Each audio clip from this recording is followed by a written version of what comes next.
Modern. Modern. Modern. Modern. We're prepping for a voyage. Modern. The force of an old-fashioned equals whiskey mass times bitters acceleration. Why don't you make that a double? Modern bar cart. What's shaking, cocktail fans? Welcome back to another episode of the Modern Bar Cart podcast.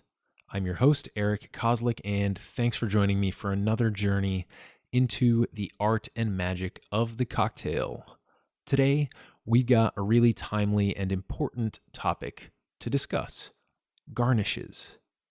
It's finally feeling like spring here in the eastern U.S.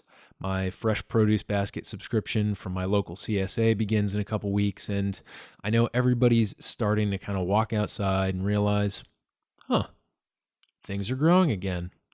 Maybe I could stick some of this nice smelling stuff in my cocktails.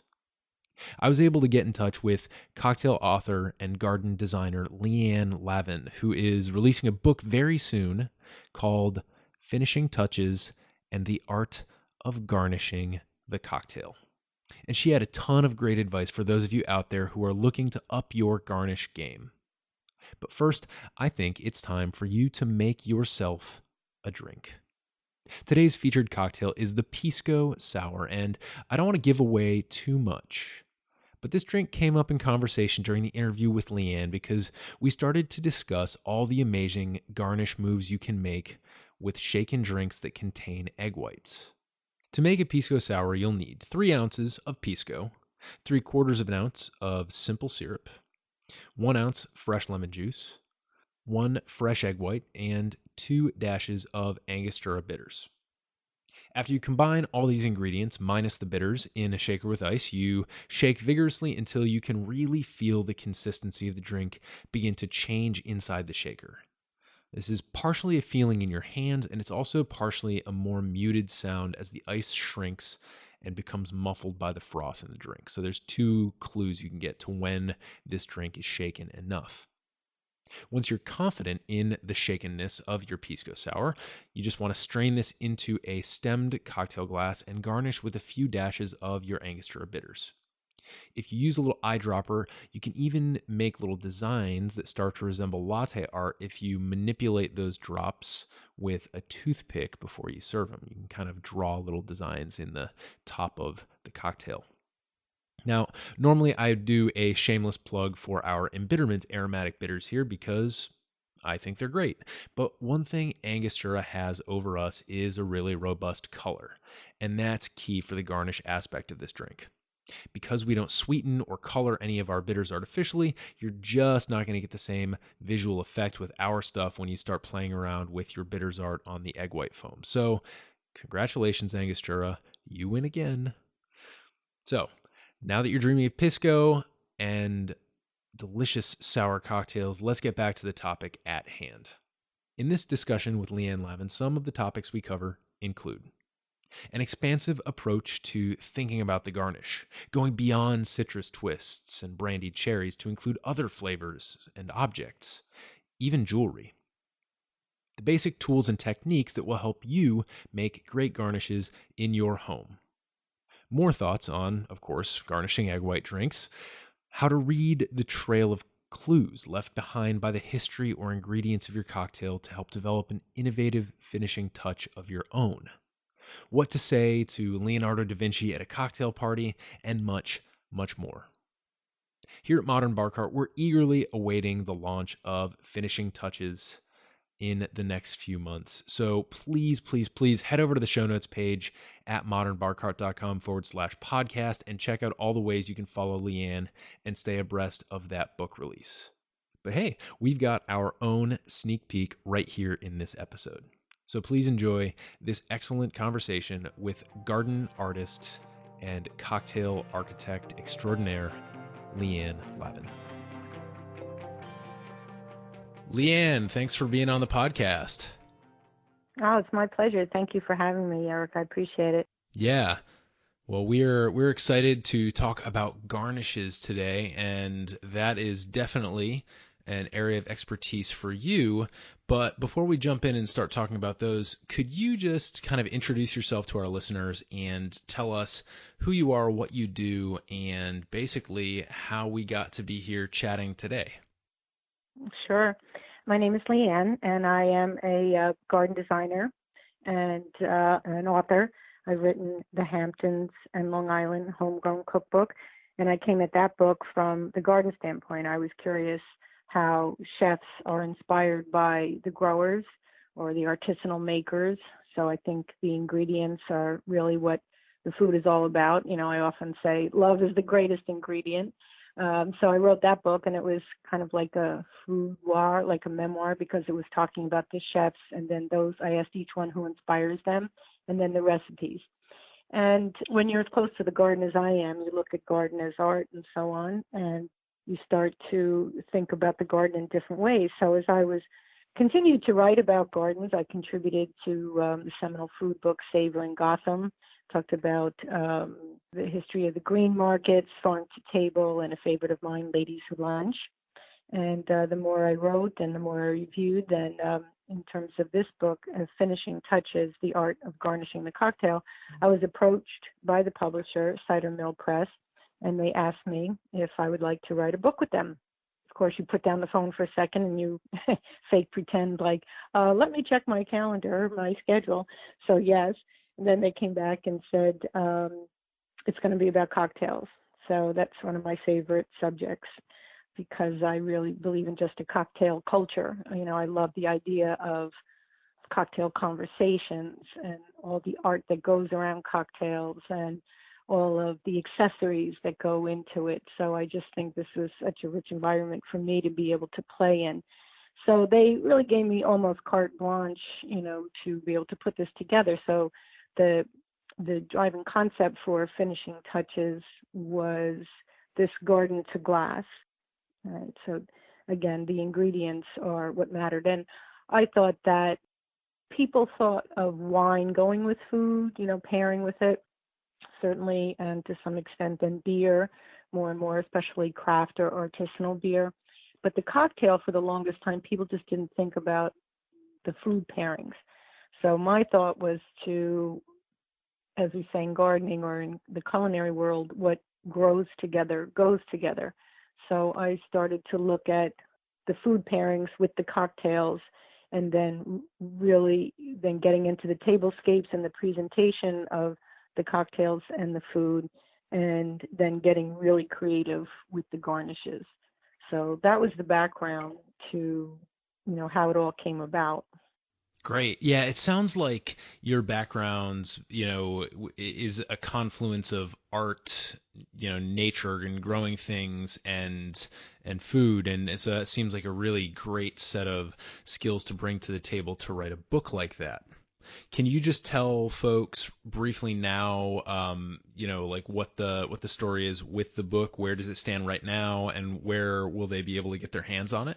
Yeah. So I had written the book with different key elements to it in terms of classic cocktails and researching. And the publisher, of course, wanted to get the background on some of the classic garnishes and then some of the new artful garnishes that I came up with. For example, I like to use a lot of jewelry, as a pin, if you will, for the garnishes. I also like to use some technology in with the presentation. So, for example, you could have your iPod, your iPhone out. You know, I did a riff on a sort of a grasshopper, if you will. So there's like a lot of animal or jungle scenes that go along with that. So I think those are cocktail conversation starters. So there were some requirements that the publisher had, the classics, and we wanted to be able to update those in a new and interesting way. And then the tablescapes that went along with it, with the food pairings, of course. I did maybe 90% of the cocktails and the food and the history, and I can't wait to tell you some of these great stories because as a writer, that's what I do. And I think even as a garden designer, that's what I do. We tell stories. And then I also had about 10 or 12 mixologists from around the world, some from Miami, Los Angeles, New York, and London, that helped contribute to it. And then putting together the book, then of course we had the big photo shoot that went with it. And Cider Mill Press has done they make beautiful, beautiful books. They did the New York Times cocktail book. They did the Paris cookbook. So the books are as pretty to look at and to hold and to read, as well as serving as a recipe maker. So right now they're just reworking some of the in the designs internally. So the book should be out, I don't know, like in a couple of months or something like that. Great. So we will definitely at the end of the interview let folks know where they can reach you on social media, maybe to follow you so that they can get announcements for when that book is finally published. Oh, for sure. They can go on, follow me on Twitter, Instagram and so on. So we do a lot of fun things leading up to it. Great. We will have those at the end of the episode as well as in the show notes. But for now, let's jump right in. And if you've listened to the podcast, you know that we kind of like to start basic and then kind of flesh things out once we've got a key understanding of the topic that we're speaking about. So the first question I have for you is, what is the purpose of a garnish in a cocktail? Essentially, what is it and what is its value?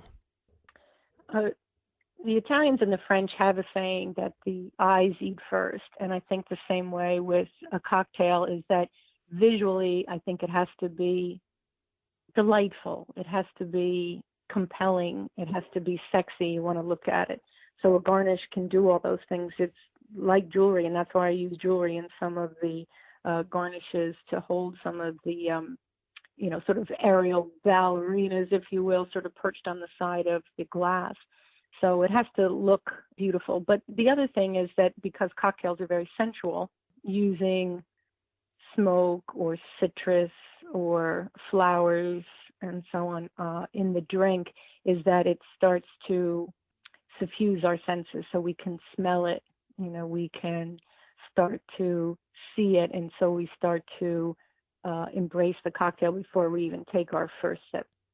Right. There's a couple things that we often speak about here on the podcast. One is that flavor is a fusion of two senses, right? It's a fusion of the tastes, the five primary tastes on the tongue, and then also of smell, of olfaction. And then in addition to that, right, this saying, this European kind of approach of eating with the eyes first also brings in kind of a third sensory modality here into our experience of the cocktail. So that's a really important, I guess, thing that a lot of people in this day and age of minimalism, where there's a lot of very chic urban bars who are doing very pretty but also very minimal things. Sometimes I feel like those garnishes get maybe overlooked a little bit. Mm-hmm. Well, I think we have such a variety of garnishes that we can use. So besides edible flowers, the herbs, the spices, salt, chocolate. And I think we've really kind of opened up the garnish so much more in just the last couple of years, along with this more artful approach that the mixologists have taken to creating the cocktails. I mean, way back when Jerry Thomas's, first Bartender's Guide came out, and why we have the classics that we do with garnishes of citrus, lemon or orange and so on, is that because they were so valuable then, they wanted to use every last little piece of it. It was very exotic. It was a sign of conspicuous consumption to be able to not only indulge in a cocktail, but to be able to have such a luxurious garnish as something that was citrus. And I think today it's the same thing. We just seek out something more exotic, whether it's yuzu or, edible flowers from around the world, or cherry blossoms, or, in my book, I put passion flower that's ubiquitous in Ecuador, one of the places that I go to work every January, and people don't even know you can eat those things. We have a monoculture in food, and I think to a certain extent we have a monoculture in our cocktails, is that, these things, these garnishes have become almost institutionalized, whereas recently I think when mixologists and at-home bartenders and cocktail makers, they realize that they can, give free expression to what they want to create with their garnishes. I like this concept of breaking the monoculture. So I think we'll use that as kind of like a tuning fork for our conversation here. What can we use as like a useful heuristic to start thinking about garnishes in categories? Because I know that most people kind of understand a garnish to be this thing that you put on top of, maybe in the cocktail, but are there different categories of garnishes that maybe perform different roles for the cocktail? Mm. I broke it down in the finishing touches art of garnishing the cocktail book into categories, like using sort of garnish stars, as if you will. So some are eye-catching and some are adding the flavor or, that sensual delight that we talked about. So in one category, it's jewelry. So like I mentioned, I use pins or earrings or tie bars because, I think jewelry, especially when you look at some of the ones, you can find them in estate sales or secondhand stores, but they have a lot of animals and flowers and things like that. So it sort of looks like that. I was talking about that ballet dancer using that sort of presage lift there, so it can lift that up with the citrus or whatever that you're using. There's also edible glitter. So you can start to feel a little bit like Tinkerbell or something like that with pixie dust. So that's another category. There's salt air. There's foam, that you can make from salt water and a soy lecithin that makes the garnish sort of impart this salinity and a texture to it. I think it's fun because it kind of looks like a sexy bubble bath, which is cute. More and more mixologists are using smoke, and so that's another category. Fire. So people are using fire to ignite their cocktails.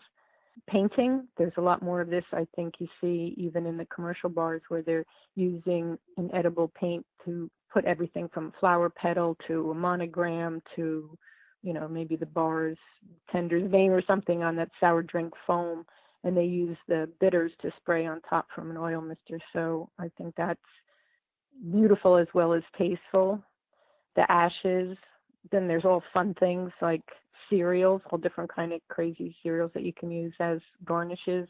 Cheeses, people have done this in the past with some Bloody Marys, and that has a great history to it as well. Meat, and we're seeing more of this with everything from foie gras to steak, bacon, ribs, little cheeseburgers, buffalo wings, pigs in a blanket, BLTs. I've even seen fish, so grilled smoky octopus tentacles or grilled fried shrimp or sushi on it. And then fun things like toys and, in the past we've seen parasols and things sort of perched on there, but today you can theme it around a party, an event, everything from the Oscars to, a birthday party or a wedding, so you can theme what the garnish is going to be. So I broke it down into those different categories and then provided examples that people might want to pursue. Right. It seems like there is just there's so many options in the garnish world that it's almost a little intimidating. So I think maybe, if I were to approach garnishing a cocktail that I came up with for a specific event or for a specific get together, I would probably ask a few basic questions. I would first ask, all right, who's going to be drinking this? What's in this cocktail? Why are we drinking this?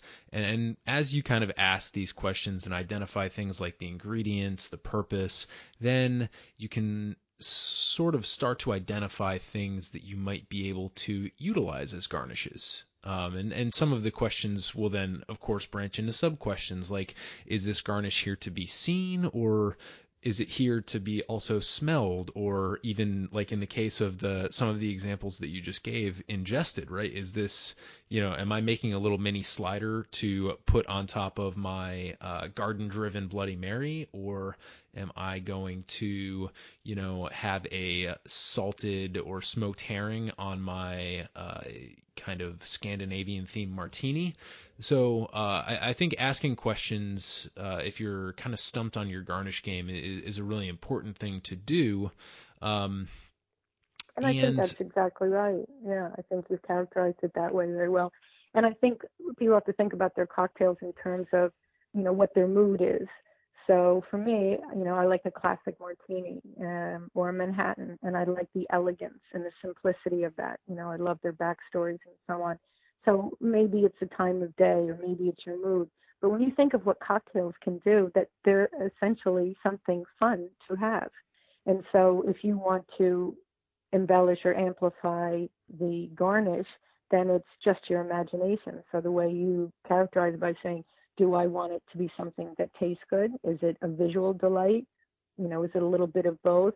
But it does take a little bit of planning to go into it, but then the rewards are such that it's already a cocktail conversation starter and it's fun.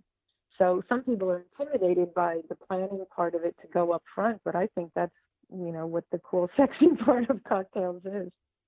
Right. Garnishes are totally one of those things where if you are somebody who's very comfortable home bartending, you can very easily, as I do, end up slacking off on the garnish front because, I'm just making this for myself, it's nothing fancy.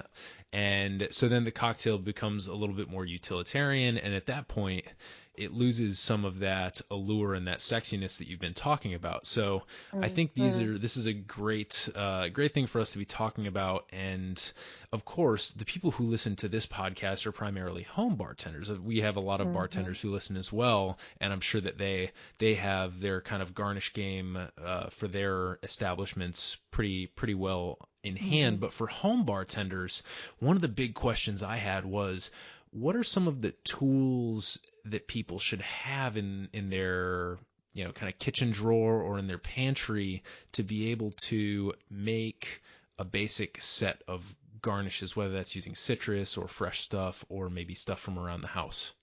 Well, I think sort of as a gateway, I think into getting into like really fun and creative garnishes is citrus, because whether it's a lemon or a lime or whatever it is that it's really a canvas.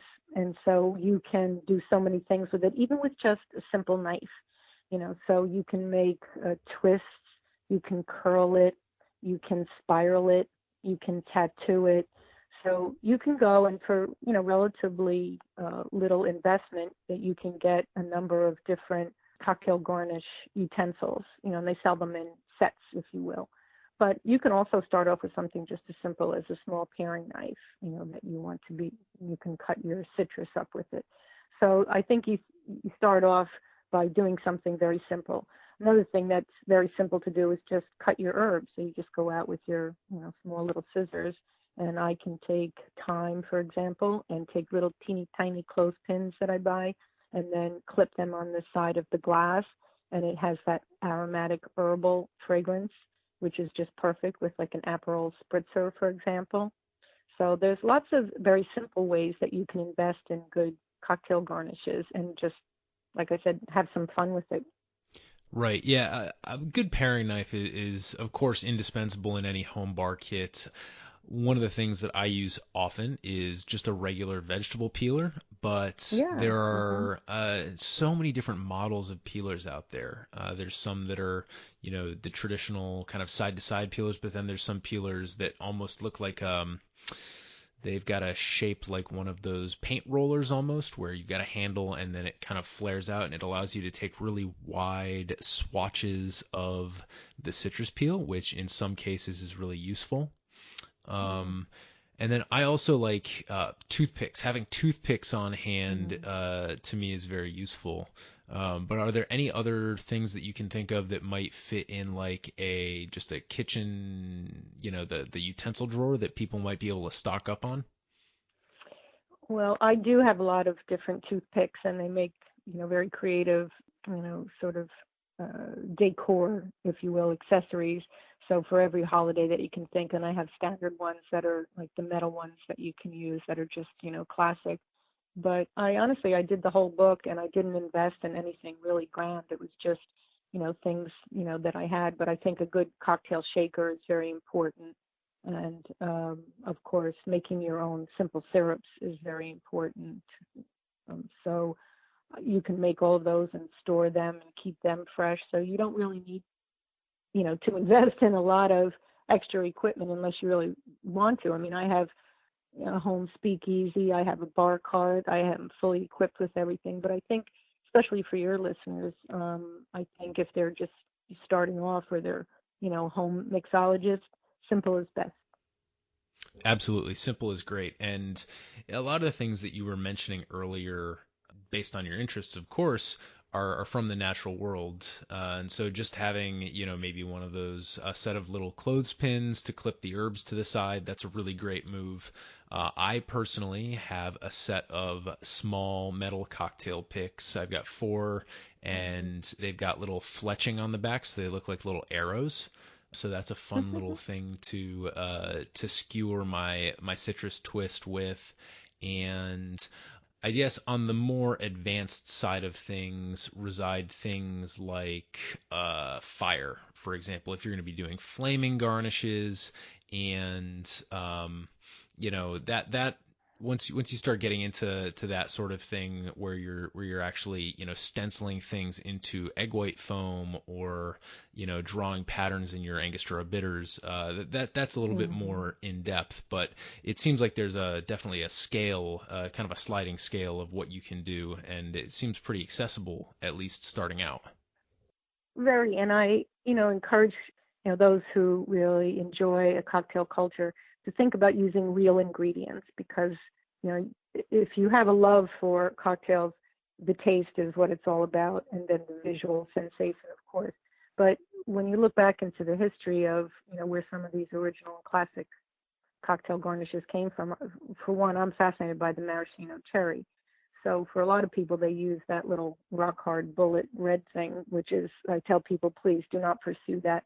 The original Marasca cherry only comes from one place. It comes from the Dalmatian coast in Croatia.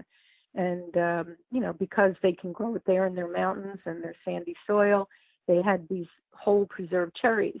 But then when Prohibition came in this country, they were forbidden because those maraschino cherries were soaked in Italian liqueur. So there was a gentleman here in the States, and he said, well, I'll take care of that. So he just made up that cherry and then dyed it red, which, subsequently has been banned. But now we're getting back to the original Luxardo and the real maraschino cherry. So there's something that you can buy, and it's original, and it's, the best tasting cherry. I make my own at home. If you don't have your own cherry trees like I do to pick, you can get canned Michigan or Oregon cherries, and you can make your own, with citrus peel and some cinnamon and star anise, and then you can keep that in your refrigerator. And that's something that you can use as a garnish, and whether it's a toothpick or the metal pick, but it's such a classic and it's such a good ingredient. So that can make all the difference. It's a great story. It's great history that goes with it. And that's, in another vein, I love the story of the onions. I mean, the onions in a Gibson, some people say that it was Charles Dana Gibson and the Gibson Girl, that he had sort of laid claim to putting this into his martini for a Gibson drink, and claims that was his idea. But it's interesting that except for Bloody Mary, the Gibson is the only cocktail that has onions in it, just the small little pearl onions. So you can buy them. Now they have them scented with everything from peppers to ají amarillo, the very more spicy Peruvian yellow pepper. So this adds, another element to it. But I just encourage people to really go for like the best ingredients that are going to be used in their garnish. And then as you get into it more, of course, you can then be a little more dramatic about it. Right. Yeah, there's definitely both a drama and a DIY aspect to garnishes, and it's kind of that DIY thing I'd like to zoom in on here. And I wanted to throw out a scenario to you and see if you had any advice to folks. And that scenario is, let's say one of our listeners is trying to throw a cocktail party, and they've gone through all the work of developing a cocktail and dreaming up an awesome garnish. And let's say that garnish involves fresh things. My question is, if logically you have to prep those garnishes before folks get there, is there any effective way when it comes to herbs or citrus or any other fresh ingredients to keep things well preserved in the couple intervening hours between when you have to prep the garnishes and when folks actually start to arrive? I think when you have very fresh ingredients and they're prepared beforehand, you can just keep them in the refrigerator, as long as it's not out in the hot sun, that it's not going to be a problem at all. Absolutely. And one tip that I've actually received from bartenders is that if you have to do citrus in particular, especially if you're taking really thin or really narrow peels of citrus, it's actually useful to grab yourself a Ziploc bag and take some paper towels, soak them in water, and if you have to preserve those citrus peels for a couple hours in the fridge, putting them kind of between two moist paper towels is going to prevent some of those oils from evaporating or drying out, which makes the citrus peel a little bit more difficult to deal with because if you think about it, oil and water don't really mix. And so placing the oily peel right between those two paper towels is a good little bar hack that I've come across. Yeah, so if you prepared beforehand, you keep it in the refrigerator, and like you said, you want to preserve the oil, the essence of that. But if you have it out and it's in a glass, small dish or on your marble tabletop, where you're cutting your sized garnishes for your drinks, I think you should be just fine. I mean, the thing about the beauty of cocktails is that they are very ephemeral. So as with any good food and real ingredients, this isn't something that you're going to want to preserve for a long time. It's not like a bar, commercial bar where you're out. You need to keep all those garnishes in the little cups and things like that. I mean, this is a couple of hours, for a cocktail party. So I don't think you run the risk of that. This is a joke, sort of a humorous look at cocktails when they say, like, there's no doggy bag for cocktails. You're going to be drinking them right then and there and enjoying that moment. So I think fresh is just key. Exactly. And I think that's really good for folks to keep in mind if they're starting to worry about, like, oh, am I going to be able to create these garnishes for my next event, or is that just going to be too much work? Just keep in mind that it's going to be over soon, and the key is to enjoy it while it's there. So I think that's really good advice. It is. And I think that is the easy and fun part to approaching doing a cocktail party is to say, you can prepare almost all of this beforehand or have someone do it for you and have it available and ready to go. So it's not like cooking where you have to deliver it right then and there. For the most part, whether it's a blended drink, a tiki drink, or, shaking it in your cocktail shaker, you can make most of these beforehand, have it ready to go, and then just shake it up on the spot and have it ready for you or your guests. Exactly. And it's very easy to just create a dish of garnishes for guests to kind of self-garnish with. And as long as it's available with them when they receive their cocktail, then you don't even have to worry about that. If you can just prep them ahead of time, stick them in a dish, you're pretty much good to go. And you are a super popular host because you thought of that.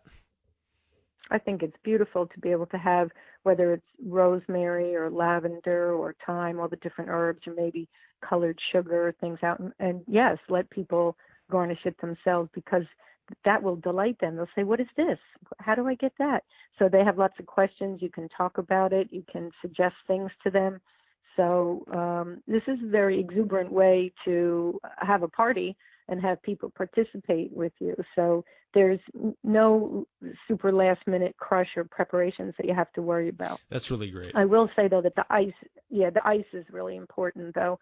For a lot of people, they don't have good ice, and that really has to be very clean and pure, and not using some old ice trays or things, because for many drinks, ice is a critical component, and yet we're using kind of like funky water to make the ice. So I just encourage people to use like the freshest, cleanest water that they have. For sure. And if anyone out there listening to this is interested in learning more about ice, you can go back into the Modern Bar Cart archives and check out our Bar Cart Foundations episode on ice. There's a lot of fun videos out there on YouTube, but if you want to kind of dive into more of the nerdy science of it, we've got that covered for you as well. One of the things that I think about when I was writing the book, Eric, was that think about how things go together. So, for example, with boba pearls, a lot of people, it's such like a fun drink that they love that. But that really becomes in all different colors. So the boba tea pearls are made from tapioca. And a lot of people don't know that tapioca comes from a cassava plant. So I paired it with a root vegetable for like little ramekins, little heart ramekins that people could have.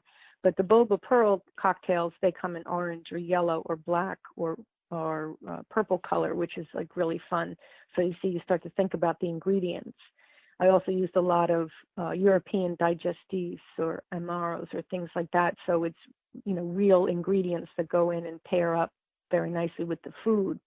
And then when you're using things like candy and so on for the garnishes, that, marries up. Like I did a couple of places that meant a lot to me in my life. So Copenhagen in Denmark, Ecuador, where I go every year for menu development and garden design, Japan, Cuba, Switzerland, where I went to school. So these places I pulled some of their, native drinks and did a little spin on it. So the one, for example, from Copenhagen, when I used this pink beer and the cherry herring and the aquavit, and then using licorice as a garnish along with the Little Mermaid, because it goes with the ingredients that are in it. So if people are at a loss of how to garnish, I suggest that they look to what are the ingredients that are inside the cocktail itself. Agave, root vegetables, gin is so floral, goes with edible flowers, champagne. So you can get a clue as to how you want to garnish it based on what the ingredients are. Yeah, that's a really good point, and I think it's really empowering. I really like the way that you approach designing cocktails, especially from the garnish perspective, because it really is just there and available to everyone. I have a lot of interactions with folks where they're very hesitant or skittish or maybe just tentative about taking a risk when it comes to cocktails, and you can kind of just see them in the interaction just locking up, and they're trying to be conservative, or they don't want to look silly or sound silly with something that they say or that they think. But really, what I'm hearing from you is like, just take a step back, look at your surroundings, and use the inspiration from what's already there to guide your art. Exactly. I couldn't agree more. The ingredients will talk to you. Yeah. One quick question I did have, and this is just a completely personal little curiosity, because I've been to all the fancy cafes and seen the latte art and seen all the stuff on Instagram, and we've done an episode about egg-based cocktails where we've kind of broken down the art and the science to creating beautiful frothy drinks that then, of course, you can garnish with things. My question is, how does one go about making that beautiful art on top of a drink that's garnished with egg whites? Well, first of all, I'm glad that you said that, because some of my dear friends own Machu Pisco, and it's won all kinds of awards, and I love this ingredient. The Pisco is absolutely delicious. And for people who haven't tried it, I really encourage them. And so the Pisco really lends itself to this foamy, top that you're talking about.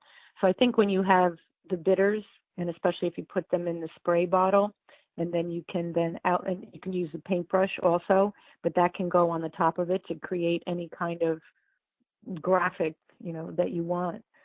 So there's definitely recipes in the book. I don't want to, create them all here, but you can use any kind of flavor that goes with it. So if you're looking for something that has maybe an orange or a cherry or licorice, flavor to it, but then you can spray that right on top of it. It's a very good canvas for being able to hold a graphic.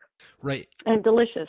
Oh, absolutely. I know some folks are a little bit hesitant to consume, raw egg whites in your cocktails, but yeah. One point that I really want to make is that it looks just like the foam at the top of a really good Pilsner, right? It's that white, thick, foamy stuff. But unlike that foam, the egg whites in a shaken cocktail are actually they're gonna stand up. They're gonna sit, yeah. Mm-hmm. And so people don't need to worry about whether something like, for example, a couple of coffee beans, if you're making some sort of espresso themed cocktail, are going to be able to sit on that, because the answer is they totally will.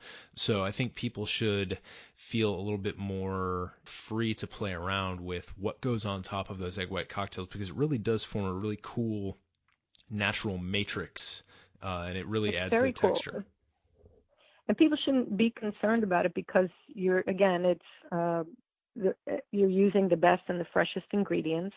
So your egg whites are very fresh. You don't have to worry about, especially for home mixologists, that it's been sitting somewhere. But if people think about the egg white topping, people eat meringue, and that's like almost the same kind of ingredients, just beat longer than the egg whites that go into a pisco or whiskey sour and so on. And I might even like tease people a little bit and to say you're missing out on a really great cocktail and a really great drink. So whether they were pisco sours or whiskey sours, these are just classics that have remained enduring and at the top of the cocktail selection for a reason, because they're beautiful and they taste delicious. So it might take a little bit more work, but then the reward is just so great. So I encourage people to try it, and then you'll say, what was I afraid of? This is a really fun thing. And today we have so much technology to help us out. So I think people should look to that when they're preparing their cocktails and their garnishes, because technology has advanced in so many ways to be able to help us. Absolutely. So we've learned, wow, we've been talking for about half an hour here, and we've learned a ton. Just to recap, we've learned that garnishes are actually probably encompassing a wider spectrum of objects and ingredients than we normally think of, right? It's not just the brandied cherry or the citrus twist. It is jewelry, it's herbs, it's kind of non-food items. And we've kind of gone through a lot of useful things for folks to think about as they're trying to pick up tools and think up ways to incorporate garnishes into their home bartending toolkit. Is there anything else that you wanted to share with our listeners before we jump into some lightning round questions? I would very much like for your listeners to be able to embrace a cocktail culture and use their imaginations. Yes, look to books, hopefully with mine, but some of these star mixologists it's not precious. It's just that you have a reverence and you're honoring the ingredients that go into cocktails. If you're looking to this kind of a lifestyle, it says you're already on board with it. So here we're just opening up the opportunity for you to see more creativity, more of what you can do, and have some fun with it. There's backstories that go with every cocktail from the Jazz Age on, and cocktails are really uniquely American. And so there's just fun stories that go along with the cocktail. So, do a little research, not only for the ingredients, but where the cocktail came from, how was it made, what was the lore that went behind it, and then make your own.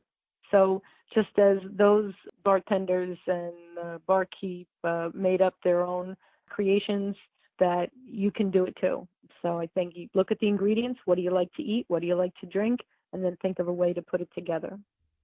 Right. Yeah, I like the idea of kind of taking a story that already exists and then adding your personal touches to that story. It's a way of both communicating with the past and the heritage of kind of what we're doing here with cocktails, as well as a way of kind of asserting that, hey, you know what? The story's not done yet. The cocktail's not dead, and here's why. So I think that's really useful advice, and I know that after listening to this episode, we're probably going to be flooded with Instagram posts of everybody trying their hand at some fun new garnishes. So I'm looking forward to that. And if you want to tag us in anything out there, listeners, that's just at Modern Bar Cart on Instagram. And feel free to tag Leeann. Leeann, where can they tag you? I'm at garden_glamour. Instagram. And is that glamour the normal good old American spelling, or are you stick a U in there like the Brits do? Part of my British background, yes, I have GLAMOUR, so garden_glamour. Beautiful. Okay. And then on Twitter, it's just Garden Glamour, so that's it. But I'd like to read just a little quote that I put in there from the book in the intro. So, of course, in the Roaring 20s, things were wonderful in the Jazz Age when all the frothy cocktails were out. But then I said, like a fairy tale coma-induced divinity, the cocktail seemingly slept for a generation or two, and then the cocktail renaissance blossomed. So there's so much copy that's been written about Mad Men and their fellowship with the working day's cocktail and the 2-martini lunch, but it's part of our culture, and craft cocktails is just a unique place where people come together and can really worship at this cocktail culture altar that we have. It's Absolutely. a party. Yeah, it is a party. and so should your garnishes be. Ready for lightning round questions? I hope so. Alrighty, jumping right in. What is your favorite cocktail? And if you can't name a favorite of all time, what's a cocktail that you've recently fallen in love with? My favorite cocktail of all time is what I have in the book is the Duchess Martini. So I have a martini every night. But recently, I have to say, I've liked Manhattans and a little bit more of the tequila drinks. Can you take us through the Duchess Martini recipe and maybe explain its place in the, I guess, martini spectrum? Mm. So my martini is that I like to have potato vodka. And I love the potato vodka from Long Island. And I just think it has such a good natural ingredient to it. It's very pure. I keep the potato vodka in the freezer. I like it very cold, and same as my glass. And I have just a classic martini cocktail glass. I like a twist, so I like a Dolan dry vermouth in it. And I do like that it's very floral. So unlike a lot of martini drinkers where they like to just put the vermouth in and throw it out, I like almost a third to two-thirds of the vodka. And I think it's crisp and cool and very floral. Like Dolan just makes a superb vermouth. Yeah, absolutely. I'm a big fan of their line. It tends to be lighter, more floral, and so you're using, let's say, maybe 2 ounces of your potato vodka, maybe half to 3/4 of an ounce of the Dolan dry vermouth, and anything else in that Duchess Martini? Just the twist. And so just right around the top, I grow my own lemons, and so I like to have the fresh ingredients that way. And homegrown lemons, even in the Northeast here in New York, you can grow inside, and their skin is just a lot more soft than a imported lemon. So I just ring that around the top, express all of that oil in there, and toast. Beautiful. That sounds like a really elegant drink. I think so too. It looks nice. Yeah.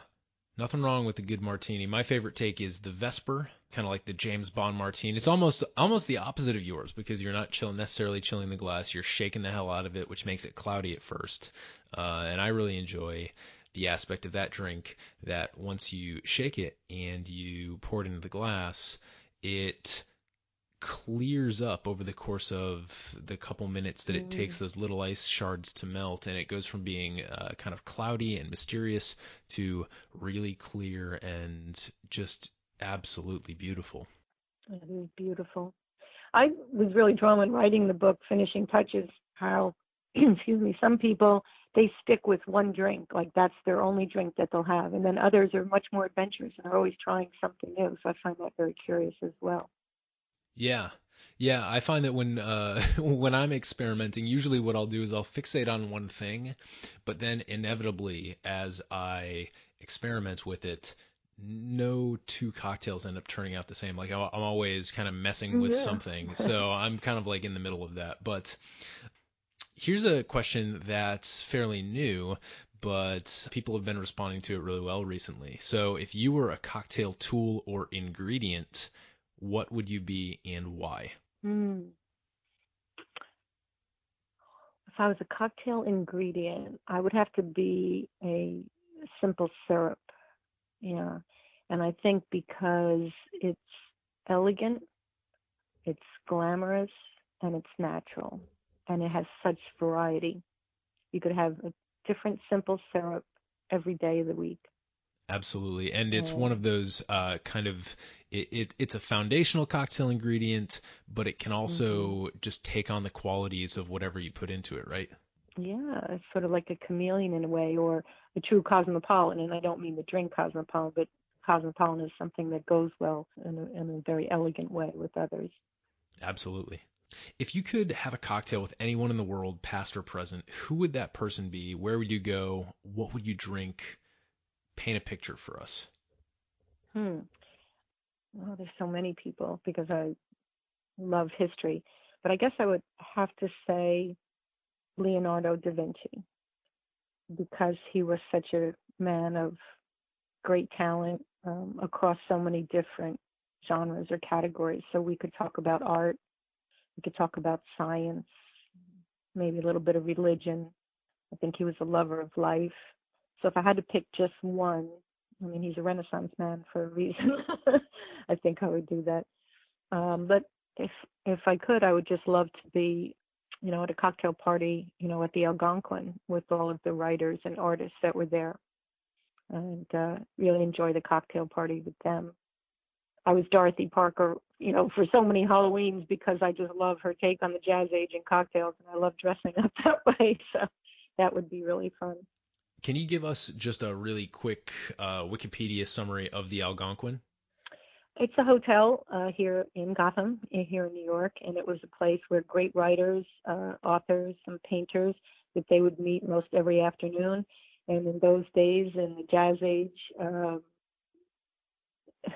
for so many artists, even today, I hesitate to say that they really believed that, the drinking and the cocktails fueled their creative spirit. So it was in the days before social media, but there they were being very social and sat at the bar at the Algonquin Hotel here in New York. And so it's a great, very iconic time for American art. And I think for the cocktail, it really embodies that sort of roaring 20s spirit. Right. One thought I did have about Leonardo da Vinci as you were talking about him is that I recall I took a class in grad school where we studied some of his art and his work extensively, and there's one piece that really sticks out to me where da Vinci is trying to visualize on paper hydrodynamics, or the way that water interacts and currents form. And in his sketchbook, the way that he made it kind of appear, being an artist, was almost like long hair flowing. And so you were looking at this very scientific portrayal for its time, but it just had this very uncanny appearance as also being, human hair. And so I think out of anybody that you could pick, he above all would appreciate the art of the garnish, where, this one aspect of the cocktail is simultaneously part of the cocktail, but also kind of extends the conversation and extends what the cocktail is. I love that, Eric. That's just brilliant. It just adds to my love for Leonardo, and I'm sure that he was probably thinking something about a cocktail doing that. I have a feeling he was. Are there any books about cocktails or garnishes that have been particularly influential or enjoyable for you? Oh my goodness, so many books and people. It wasn't that long ago, James Beard just started recognizing drinks, as a complete category. Brooklyn Brewery, Garrett, I think he's a great influence because what he even does with the beer, bringing in people like Leor Sicarves and spices and so on. So it's taking something that's rather banal and elevating it. And I think, we do that. I think all of the my publisher's books, that I talked about, the Cider Mill Press with the New York Times, the classic books. I found a book when we moved into our country house. It was a Japanese, little small Japanese book. It was from 1952, and it had all these American cocktails in there that the American servicemen used in Japan. And so I think the people that we bought our house from must have been a serviceman there. So I encourage people to go back to some of the old, original books. And so, the Jerry Thomas, the Bartender's Guide, and so on. And I think today on Instagram and some of the blogs and things, that people are being just spectacularly creative. It's very inspiring when I see the kind of cocktails that are coming out with the garnishes and the garden to glass. It's just incredible. Beautiful. Yeah, we'll try and see if we can find that little Japanese cocktail book from 1952. That's really interesting to me, especially because we recently launched a Japanese-style cocktail bitters, and Japan has just such a unique aesthetic and an approach to that. So I have a picture of it. I'll send to you. The Bartender's Guide to the Best Mixed Drinks by Kaizawa Kasawa. It was distributed by Charles and Tuttle Company. So there's like a whole background story to that too. Awesome. Yeah. Well, we will definitely find some sort of esoteric link to that on the show notes page. And even if you can't buy it on Amazon, we'll see if we can at least give you a little backstory on that book. Mm-hmm. If you could give any piece of advice to someone who's just starting to learn about or experiment with cocktails or garnishes, what would that advice be? I think it would be first to follow your heart and to look into what a cocktail culture is. So it's much more than just the drink. I would say that you look at what cocktails have such a potency, that they can sort of have this power and influence beyond the drink. It's a social arbiter. When you think about it, it's like when you think they even influence our time of day. It's a cocktail hour, a happy hour, a nightcap, or the morning after, and so on. So it can influence your life in a very positive and fun way because you can obviously meet people, you can impress people. I think you can have fun with it. It's a way to express your creativity, and it's always in a social milieu, if you will. So you're with friends, you're with family, and so look at your ingredients, get the very best, do as little as possible to it, and make it visually attractive. Beautiful. That's a really good set of bullet points for folks who are trying to just get into the cocktail world. I think those little pieces of advice in the sequence that you listed them are a really great kind of a roadmap to creating great cocktails. So anything else before we give you the chance to list one last time your email, your social handles, anything else you want to communicate? Mm-hmm. Yes, I'm talking about like how cocktails and the home cocktail artists can create like a whole, how do you say, like a fashion setup for them, is that you start to think about all the different glasses, and so the different cocktails can be used in a very specific glass. Tiki drinkers, they can have everything from skulls to coconut shells and so on like that. But a well-stocked, home bar, you can have so many fun accessories to customize your drink, especially like the mixed drink. So you're thinking about your coasters or your napkins, the straws, the swizzle sticks. We talked about toothpicks before, but you think about the bottle openers or the muddlers, pitchers, these ice buckets and the cocktail shakers. But here's a whole collection of accessories that just adds to the aura and the romance of finishing touches and garnishing your cocktail. Absolutely. Yeah. One of the things that we often come up with here on the podcast is that it can be absolutely simple and you can do things in a minimalist way, but once you start going down the rabbit hole, there's almost no end to the fun and the complexity. Exactly. All right, Leann, how can people stay abreast of developments with the book so that they can pick up a copy when it gets published, or if they want to drop you a line or follow you on social media, how can they do that? They can follow me on Twitter at Garden Glamour, at Instagram at Garden_Glamour. They can follow my blog, Garden Glamour, Duchess Designs.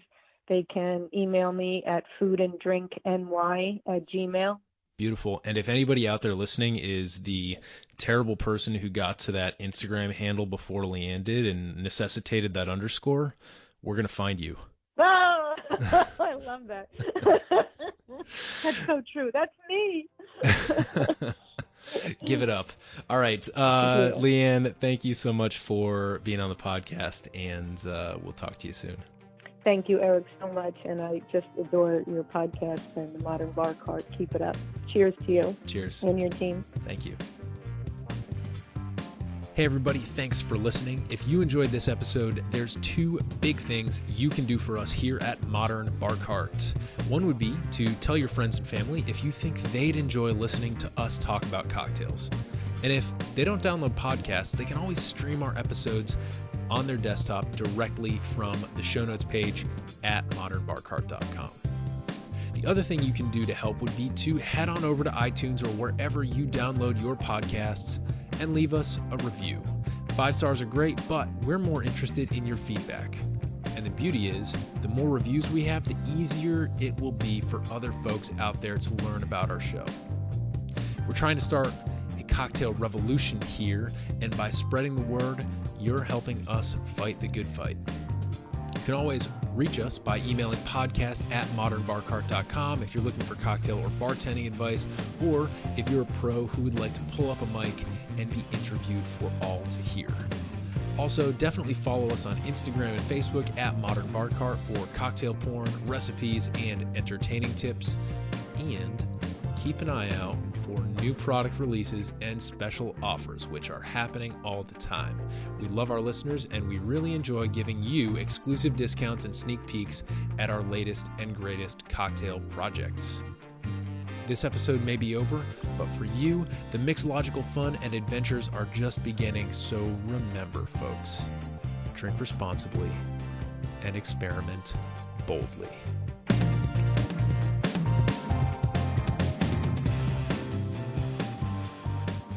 This episode was made possible with editing and production assistance by Samantha Reed, awesome Garnish insights by Leeann Lavin, and a little bit of interview magic by yours truly.